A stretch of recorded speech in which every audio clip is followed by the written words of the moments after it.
welcome to this class. Before we go further, I would like you to attempt two more assignments on what we have covered recently. This will be your assignment 9 and there will be one more assignment which will follow, that will be assignment number 10. These are the types of questions I would like you to attempt. This is on the R&D and strategy, which we discussed in such great length. So, what I want you to look at is, take a company of your choice and develop a road map for its R&D planning. So, as I was discussing in the lectures, R&D is now becoming quite important in the business context. So, companies are looking at R&D to really help them to stay in the business and also to grow. So, this is what I was trying to tell you in the previous classes. Initially, it looks as though technology is driving the market, but once you put something new into the market, then you have to recognize that market is driving the technology. Market is asking for more and more with respect to product attributes, and when these attributes are being demanded by the market, the R&D comes into picture to see how it can be incorporated in the design of the product, and then the production departments will follow. This is what I was trying to tell you in the earlier classes. Take a company, any company of your choice. You can take an automobile company or you can take an electronic company. So many changes are taking place in these types of industries, or you can take an IT company also. See how you can attempt this question. The second question I want you to look at is R&D just a game of chance, or can strategy make a difference?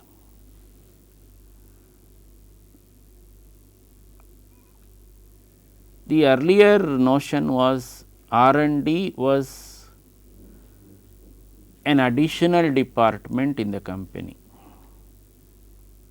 So, the importance given to R&D in the company context to that extent was reduced. It is no longer so. So, R&D is a part of the mainstream. It is as important as the manufacturing department. So, as I used to discuss and as I have already discussed in my earlier classes, R&D has to work in tandem with the marketing, bring the customer feedback and then translate it to design. All this is assuming new forms, new terminologies. The one terminology which is being greatly used in vogue is the quality function deployment now, QFD for short. This is being used in the form of development of house of quality matrices, matrix 1, 2, 3 and 4. This is used to come out with new products. The main idea of using all these techniques is to cut the time to market, that is, bring the new product faster into the market. So, the company should not take its own sweet time to come into the market. So, this is so R&D is no longer a game of chance, and you have to be strategic in R&D. How you can be strategic in R&D? You can take examples and discuss.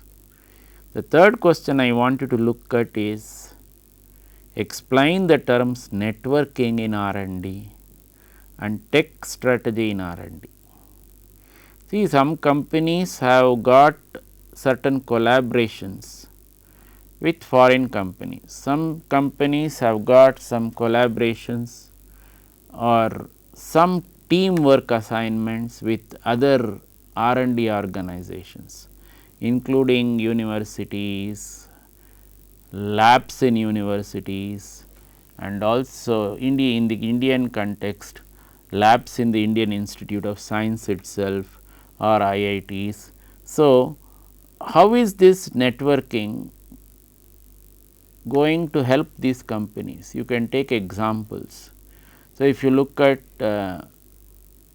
if you take the Institute of Science itself, you have Bell, you have ISRO, you have HAL having very close tie-ups with the Indian Institute of Science. Similarly, you have BHEL also working very closely with the Institute of Science. So, you can look at these types of organizations and how they are making use of the R&D facilities in a place like the Institute of Science. Not necessarily, you need not necessarily take the Institute of Science, you can take other things also and look at answering this question. The fourth question which I would like you to answer is, for an international marketing firm, to what extent would you advocate the use of information technology and strategy? So, I was discussing in my classes how this information technology has evolved in organizations.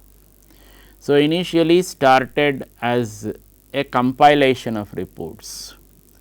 So, looking at payrolls, then providing management with information systems. So, started as an MIS, then started transforming itself to DSS, that is the decision support systems. Then further on, as it is right now, you are looking at information technology in the form of strategic information systems, that is you are looking at this IS as a feed for taking strategic decisions. So, you can we have discussed number of examples in the classes. So, you can take a few of them and answer this question. The next assignment which I would like you to answer, this will be your assignment number 10. How knowledge management contributes in organization learning. So, you look at the function of knowledge management. So, we have looked at it. So, we say that there will be a chief knowledge officer, all this. So, how is the organization learning in the process? So, this is what is called the learning organization, which we have discussed. So, organization also learns through this knowledge management exercise. So, which we have discussed at great length in the classes. So, I would like you to take some examples and attempt this question.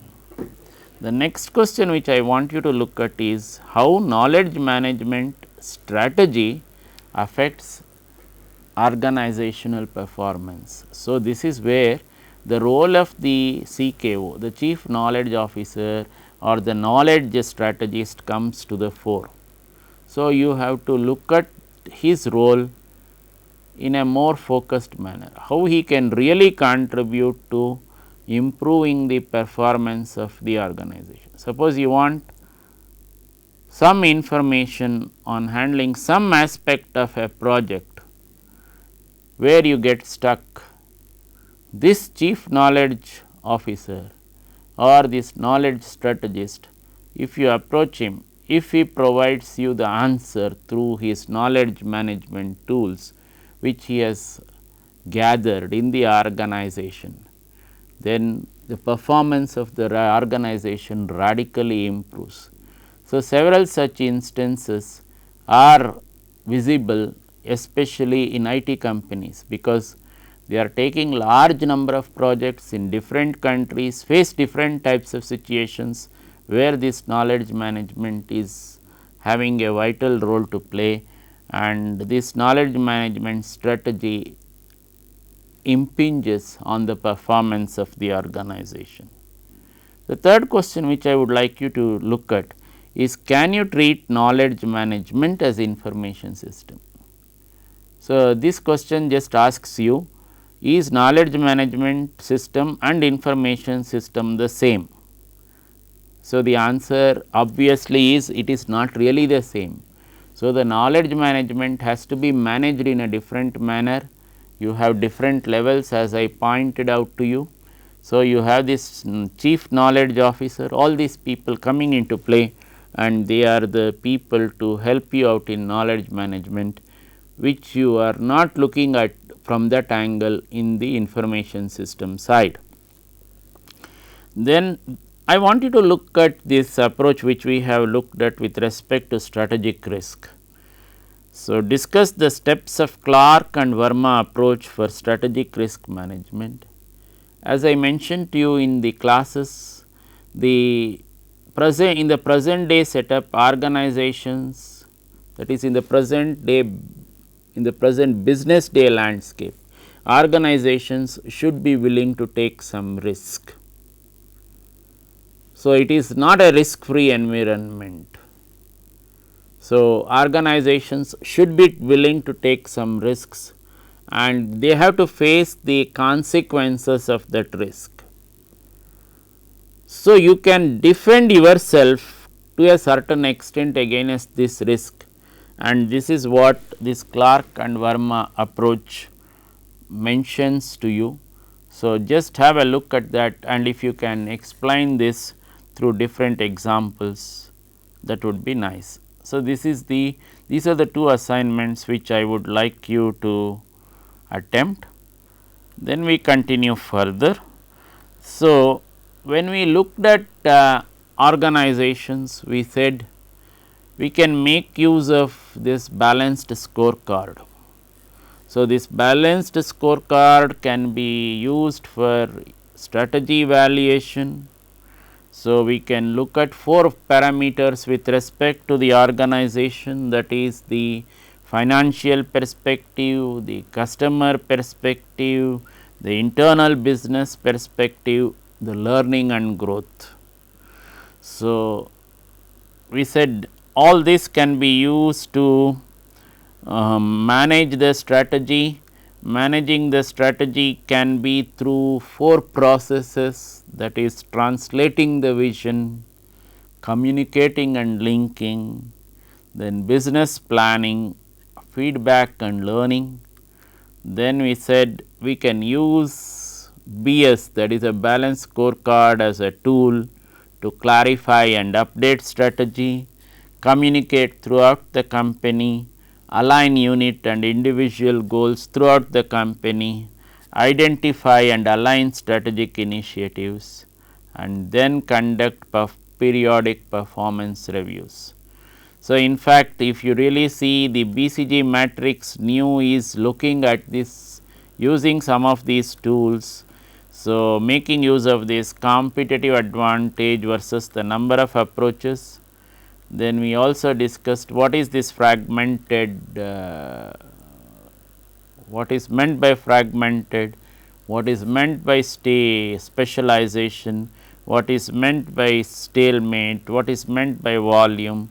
We discussed with number of examples. Now, using all this, we looked at competitive advantage with respect to a company. Now, the question that one gets exercised in right now is, okay, fine, we looked at a competitive advantage with respect to a company. Is there something called competitive advantage with respect to a nation? Can there be a competitive advantage for a nation? So, this has also been discussed by Porter. He says that nations also can derive competitive advantage. So, there are 4 decisive elements which really differentiate which can differentiate one nation from the other. What are those 4 decisive elements? One is the availability of strengths in certain narrow technical fields. So, there are some industries where or some niche areas where the expertise is available only in a particular country. So, one of the examples which I have given you, which I can repeat, is the oil wells in Kuwait. When they caught fire, the company which can put out these oil fires is in the United States only. It is the only company which can put out this oil fire, but putting out the cost of this oil fire is quite huge. So, the money this company wanted from Kuwait in fact was nearly 3 years of their GDP. So, which was agreed to after lot of deliberations, discussions, so on. So, there are suppose you have this type of a strength in a certain narrow technical field, what will that be called? That will be your niche. It is your niche market strength. This niche market strength many times is capitalized by the United States. It has a niche market strength. Now, where is it? Where is the niche market strength of the United States which it is capitalizing on? If you really look at it, it is the nuclear market. So, the nuclear market is giving the United States a terrific advantage, competitive advantage with respect to other nations. The second decisive element is high demand in the home country. Suppose you produce products which are greatly sought after in your own country, then what is going to happen? You are creating a situation where the demand, the domestic demand itself is very high. So, when the domestic demand is very high, it is very possible the ripple effect will also create international demand. Now, the amount of export that you can do with respect to that particular product, to that extent will be limited, but at the same time you can derive price advantages due to this high demand market. Okay. Then the third one is high demand that you are experiencing in the domestic market and the ripple effect. Then the third decisive element is the related and supporting industries in the home country. So, you have a situation with respect to India, what is really the strength of the Indian market if you look at it. One is the availability of labor which is educated at a lower cost. Availability of educated labor at a lower cost compared to other global countries, that is the one which is making the Indian IT market to score in the global committee of nations. So, if India is really exporting its services, the IT services or the IT enabled services, this factor is contributing tremendously. This is where the leadership quality is really getting exhibited. So, this is the type of thing which can help a nation.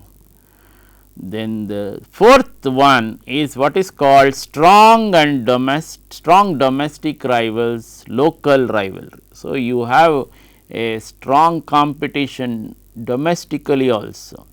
Let us say you provide an industry, let us say an industry A provides you this talented educated labor at a particular cost, then there may also be other industries in the same nation which can provide this same educated talented labor even at a lower cost. So, there can be a very strong domestic competition.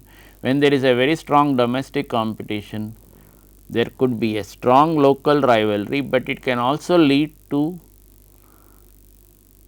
better outputs from the market at a lower cost. So, the cost per unit of the output is likely to come down. These things, these four decisive elements, Porter refers to as national diamond. So, this is referred to as national diamond by Porter. One is the availability of strengths in certain narrow technical fields. Second is the high demand in the home country. Third is the related and supporting industries in the home country. Then fourth is the strong domestic rivals or the local rivalry. Then all the four put together, if a nation can derive certain edge over other nations through this, then it will certainly give it a competitive advantage. Now, what are the lessons through this competitive advantage of nations to strategic management? This is Porter's view, kindly note this. This is what Porter, this is how Porter looks at it. He says that devaluation is bad for competitiveness. So, a nation should not devalue its currency too many times or too frequently. It is not going to infuse confidence in the business circles. This is the type of inference that he is trying to draw. When you try to analyze this, this appears quite rational. So, a country should not devalue its currencies frequently. Then what is the type of inferences you can draw if this devaluation keeps on happening frequently? Then one of the things which you can draw is the economy of the country is not in good shape. One, because the economy of the country, that particular country is not in good shape, the other countries are putting pressure to devalue its currency, so that their currency will get stronger or will become stronger against this currency. Now, what is the type of situation that will come in? Now, you have a what do you call again a circular effect which comes in order to pay back the loans which this country has taken. It starts approaching the international lending institutions like the International Monetary Fund or the World Bank, all these types of institutions.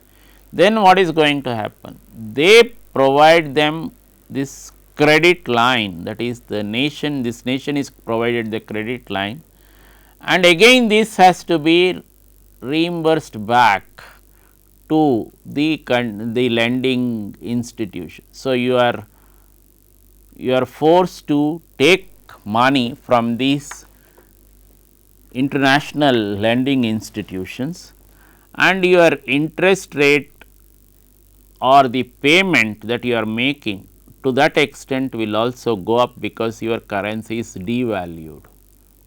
Okay.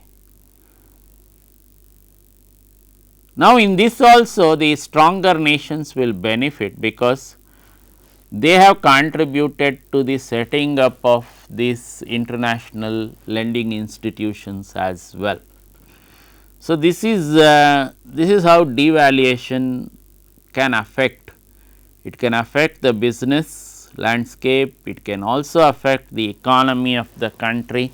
Overall, it is not a good thing to have these types of devaluation.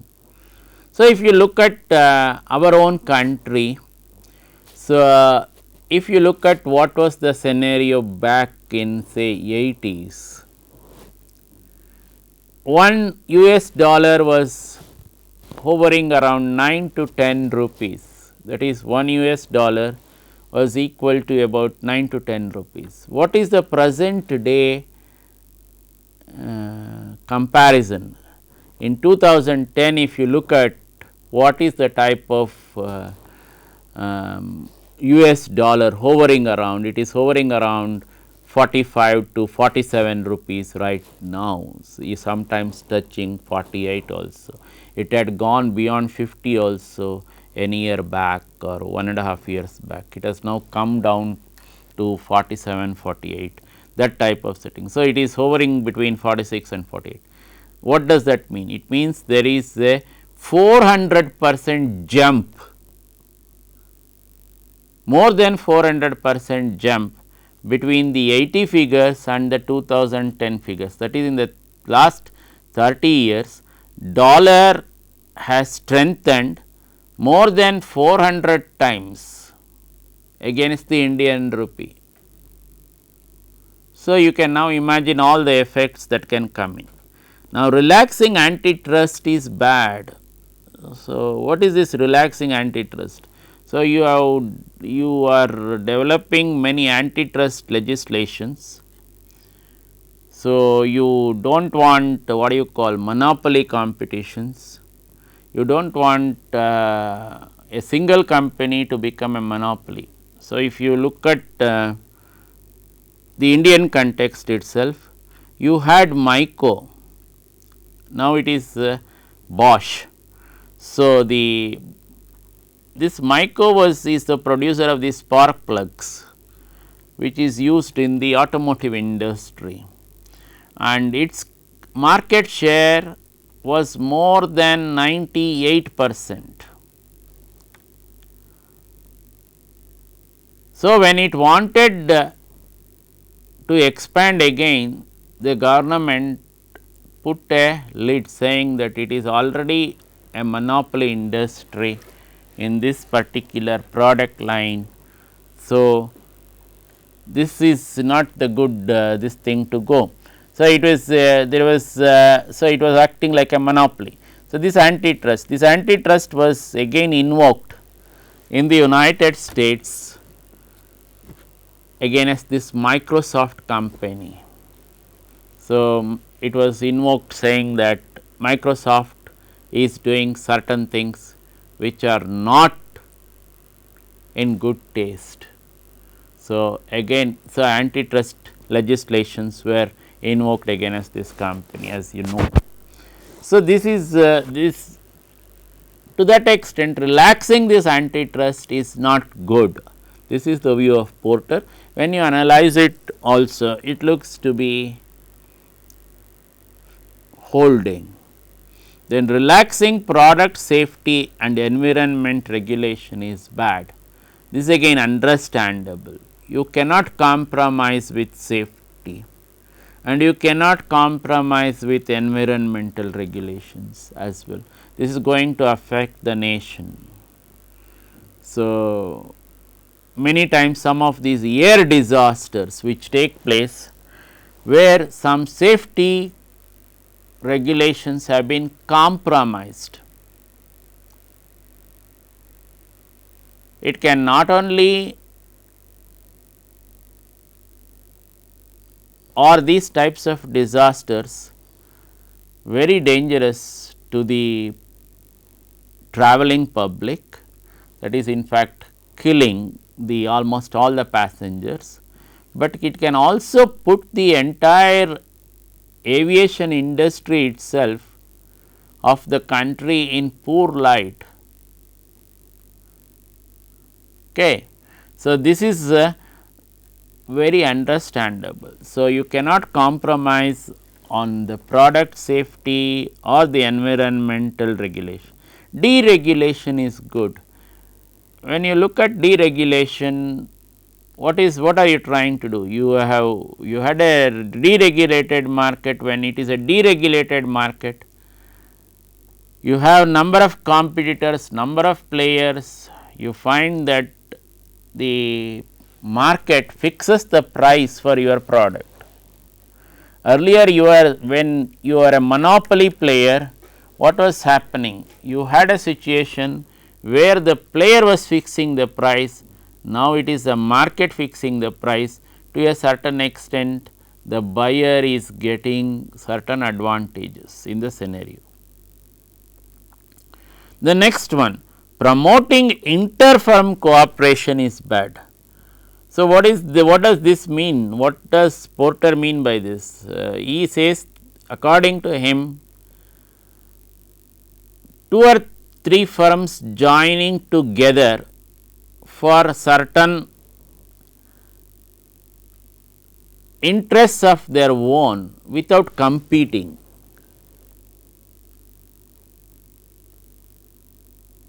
So, you have removed the competitive element of the scenario.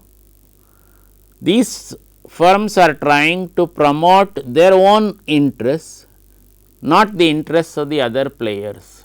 So, this is not a good thing. Then orderly marketing agreements are bad, again the same thing earlier according to him, and the increasing defense contracts are bad. That is, what does it mean? He thinks that too much of spending on defense, giving too many contracts with respect to defense are not good for a nation. But if you really see what is happening, if you take our own country, we find that we are surrounded by neighbors whose defense expenditure is constantly on the increase.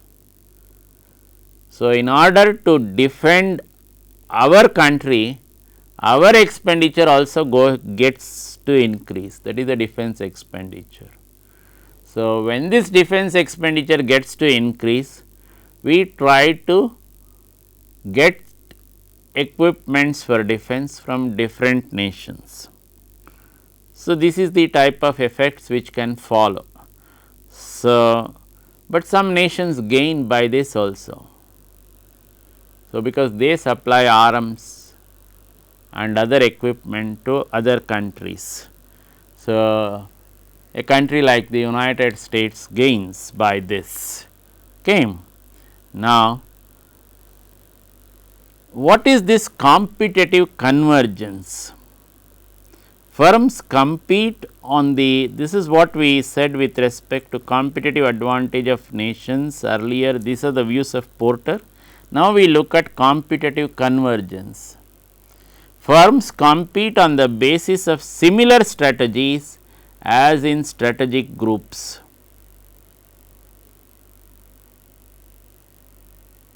Cannot be the basis for sustained competitive advantage. So, just by doing this, that is firms competing on the basis of similar strategies, if the firm thinks that it can have sustained competitive advantage and that can be extended to nations also, it would be wrong. Firms to compete for unique, what is the answer? Where does the answer lie? The answer lies in firms to compete for unique positioning.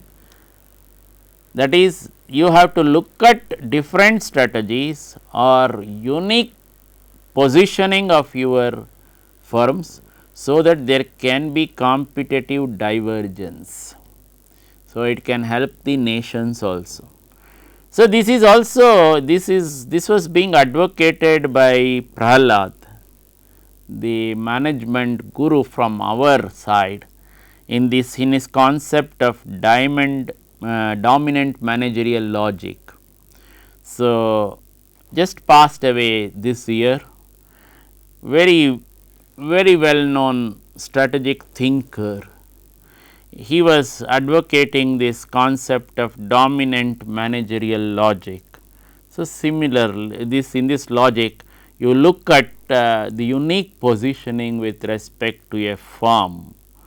So, now all this gives you to look at strategy in a different way. You can look at strategy in what is called a grand strategy matrix. There the dimensions can be competitive positioning, position and market growth, and you can look at a weak competitive position to a strong competitive position, from a slow market growth to a rapid market growth. So, you have your 4 quadrants here, Q1, Q2, Q3 and Q4. In Q1 you have the market development, market penetration, forward integration, backward integration, horizontal integration, divestiture and liquidation. Then in Q2 you have the market development, market penetration, product development, horizontal integration, then divestiture and then liquidation. Then the weak competitive position the Q3 looks at concentric diversification, horizontal diversification, conglomerate diversification, then the divestiture and joint ventures. Then the Q4 looks at weak competitive position, where you have retrenchment, concentric diversification, horizontal diversification, conglomerate diversification, divestiture and liquidation. So, we have discussed all these points when we looked at diversification. So, the country can also derive advantage by the firm's competitive positioning as well. So, this is where this strategies can be helpful for the companies as well. The only thing which the country, the company should avoid is to get into doom loops, which we have discussed. So, this is many people have cautioned countries which are in this technology business. So, they have kept on cautioning them that technology is changing or likely to change fast. So, one such person was this Jack Welch. So, he noticed what is called the J curve. So, this J curve would give some future predictions. So, what is the type of future predictions this J curve might give? According to Welch, the J curve would shift to right as time came closer. So, a myopic pessimism becomes clear here. How does the J curve look like? The floating J curve, when you start looking at the performance versus the time, the term the J curve, if you can see, is shifting towards the right. So, there are other theorems which have also come in now. There is something called a cobweb theorem. What is this cobweb theorem, which we discussed? We looked at convergence and divergence. So, this cobweb theorem looks at convergence and divergence in this manner, that is, equilibrium need not necessarily be established in an iterative process. Originally conceived to explain why inflation may arise through a mismatch of expectations. Now, what is the present scenario? If you look at the present scenario, the present scenario is where you keep on looking at pricing. So, you keep on looking at pricing, you keep on applying the what do you call the game theoretic solutions also for pricing in different market scenarios. So, all this is looking at market through this cobweb theorem. So, you have the top theorem where you are converging, the top diagram where you are converging, you have the bottom diagram where you are diverging. So, the diagrams where you are really converging or denoting demand supply imbalances, one process guarantees converging and the other diverging or disequilibrium. So, this is what is happening on the cobweb theorem. Then all this leads you to thinking, suppose a company when it goes through all this is not able to really pull along, finds itself in real hot waters, what should it do? For that also some suggestions are made, that is, these are called end game strategies. That is, your business is declining, you are thinking the business may collapse, all these types of things. Now, what should such a company or a business do? So, these end game strategies help in enhancing the productivity of declining businesses till they collapse absolutely.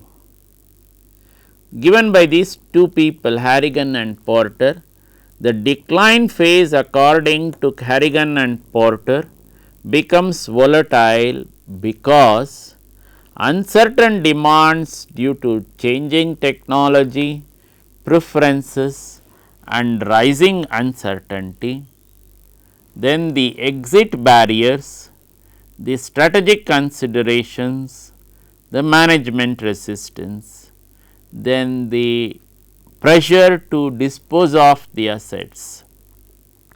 So, you have uncertain demands on your technology, then your exit barriers not allowing you to exit so smoothly, then the strategic consideration, suppose you exit a line, what is the impact that it will have on other lines, then what is the type of resistance the management might offer, so might get from its other labor forces or other quarters, then how do you dispose of the assets of this firm?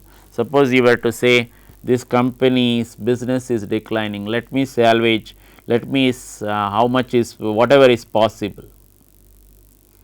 So, this gives you what is called, these two people have given what is called strategic options. They, according to them, 4 strategic options are possible. Suppose let us say you have a favorable industry structure for decline, an unfavor they are going looking at it for a favorable industry structure or an unfavorable industry structure. Now, with respect to the industry, they are saying has competitive advantage for remaining demand pockets, lacks competitive strengths for remaining demand pockets. So, suppose like industry has certain strengths which it can capitalize in certain demand pockets, then still they advocate look at leadership, niche, harvesting or divesting, considering wherever you are with respect to these options. That is, suppose you have certain strengths in certain demand pockets and you have a favorable industry structure, you can still take the leadership and get better salvage value for your particular products or product line before you exit the scenario. So, the last one is where you have an unfavorable industry structure and you also do not have competitive strength in that particular demand product in that pockets, then in such a scenario you must divest quickly, so that at least you get whatever is perhaps possible. So, the first one position which is being said is See, suppose you have a favorable industry structure for decline, but you lack competitive strength, that is a business unit lacks competitive strength. Then two options are given, harvest or divest, that is harvest to make some good salvage value, divest to make whatever is possible. Similarly, if you have an unfavorable industry structure for decline, but you are having competitive strength in the demand pockets, then again you can look at it for harvesting or creating a niche strategy to get whatever good salvage value that is possible from this thing. So, all this brings you to some terminologies which are being used right now in the business scenario. The businesses use what is called the economic value added. They call it by the name EVA.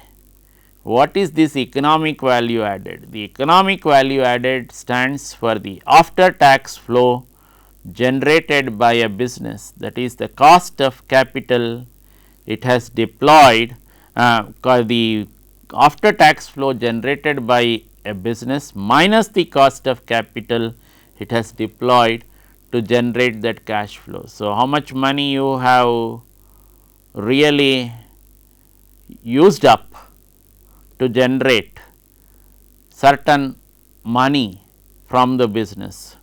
So, can be employed to evaluate the performance of the company. So, many times you just wonder what is this after tax cash flow. So, whatever is due to the tax, you deduct all that, that is a cash flow that is available, that is generated by the business.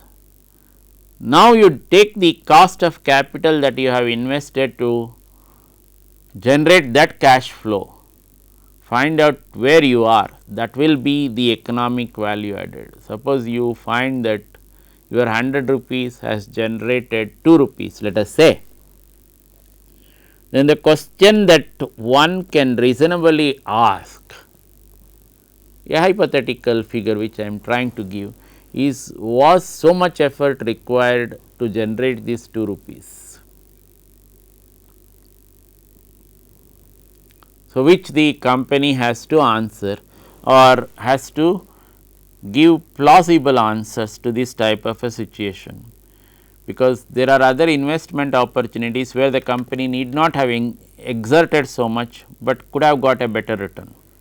So, can be employed to evaluate the performance of a company, can be having a very important role in strategy formulation. We look at EVA in terms of 4 M's. One is measurement, second is the management system, third is the motivation, and fourth is the mindset. So, this is where the top management can be really helpful in getting a better EVA for its product. So, this is all this is looking at the same things which we looked at earlier also. We are looking at all these things to see whether through the firms a nation can also derive competitive advantage, that is through better performance of the firms a nation can derive competitive advantage. The answer obviously is by better performance of your industries, a country can also derive or can also have competitive advantage. Okay.